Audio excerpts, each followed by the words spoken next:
umaga. Please welcome Battle of the Judges Ultimate Champion Marvin Peralta! And welcome to I Believe. Yay! Marvin, ilang taon ka ng aerialist? 12 years. 12 years.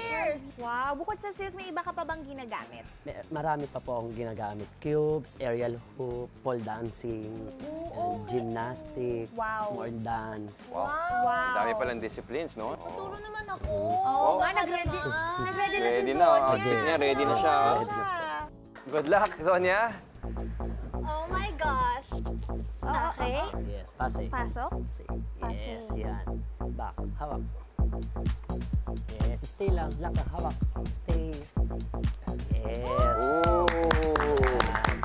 Yes, go down. Dismount. Yes, go. Yes, yan. Yes. Galing, galing, galing.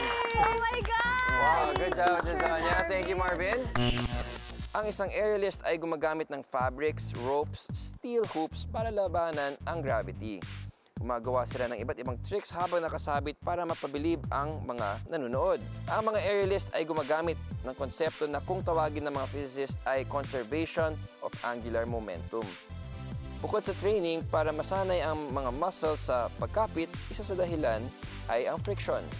Gumagawa siya ng sapat na friction sa paghawak sa tela, paggawa ng knots o buhol, at pagbalot ng parte ng katawan sa tela para mapanatili ang bigat niya sa taas.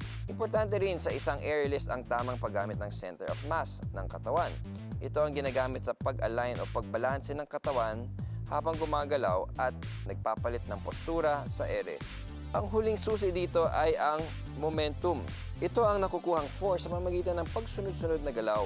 Ang galaw na ito ay tila isang pendulum na nagbibuild ng force para mapaangat o mapanatili ang katawan in action. Kapag pinagsama-sama ang mga concept na ito, magre-resulta ng isang nakakabilib na aerial act. I believe.